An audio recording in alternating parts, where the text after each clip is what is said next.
Hi everyone, this is Liz from Creative Life of Liz, and I am here to share my 2026 planner stack. It is very tall. It looks like this from the side, so a little bit out of control for sure.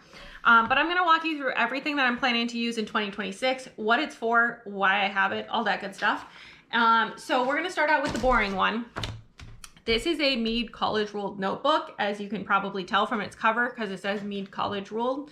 But this particular notebook I've been using for the last several months already as a health planner, and it just looks like this inside. It is extremely basic, but I've just been tracking a bunch of symptoms and other things that are going on health-wise for me right now because I want more data so that I can hopefully ask better questions when I meet with my doctors and hopefully get better answers as a result of that.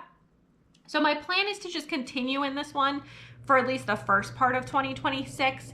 After I have my annual in late March, I think it is, I might end up changing this system just based on what I learned from there and all that kind of stuff. But in the meantime, I'm just gonna keep up with this system. It's very boring. I can't show you what it looks like because it has a whole bunch of private details on it. Just know that it's very boring, and I basically just track symptoms, I track sleep, I track my workouts, I track what I eat, and it just all goes in here. So that's the first one that's boring. The next one that's boring, and I also can't share anything that's inside, is my 5-year journal. This is an American Crafts 5-year journal. I got it from Joann's well before they closed. I've been using it since the start of 2023. So I have 2 years left, and I plan to use it for 2026 and presumably for 2027 to finish off this journal.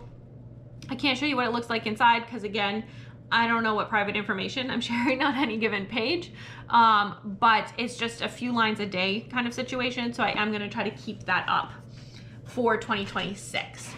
We then get into the things that are slightly more exciting and the things that you usually watch me do on this channel because that's the part that you all care about. So first off, I am going to have a sticker planner for 2026. It may be my last sticker planner year. I'm not sure. I haven't really decided. I really enjoy it, but I'm also potentially getting burned out. It's really hard to say. But regardless, I have this planner from B&R Paper Crafts that I've been sitting on. It has this beautiful Northern Lights cover. So I am going to use this for 2026. So this is a very simple one. It's undated. You get this nice cover here. Has the Plan B planner info on the top, and then you open up to a very lightly dotted grid page. This page, for whatever you want to do, it has very light boxes, 6 on each page, so you can do something monthly. Another very light grid page, and then you go into the monthly pages. These are also laminated, and again, very boring on the inside. And then you get another light dot grid on the top half, nothing on the bottom half. You get a monthly setup, and then you get 5 weekly setups for a standard vertical, and then you just repeat it all for the other months, and that's all that's in here. It's what I've been using for the last couple of years, and I do really enjoy it. So this is what I'm also going to be using for 2026. You can kind of see a color pattern starting. I feel like I got a lot of purple going on. To add to that, I do have this, technically burgundy, but this is a Artist Loft journal, a dot grid journal that I got from Michael's. The cover already has things on it. In this beautiful burgundy color. This is going to be my book bujo for the year. It has this little elastic strap on it. It has a pen loop, which is a new development for these Artist Loft journals. And then it has these gorgeous end papers. And then it just starts with some content pages, which I don't know if I'm going to use, and a key. It's intended for bullet journaling for sure. And then it just starts with dot grid pages, and it goes pretty much edge to edge this year on the dot grid pages.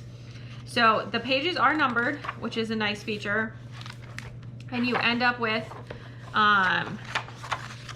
the last dot grid page. You have a couple test pages at the back.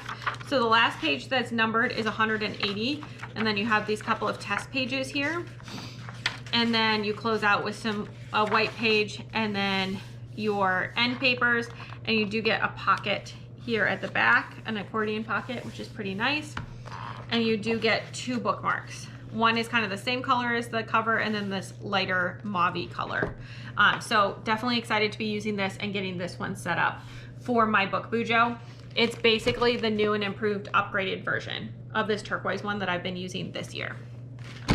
And then the last planner that I have in my stack is the one that is probably the most exciting for me, and that is the Aura Estelle B6 Daily Magnet Planner.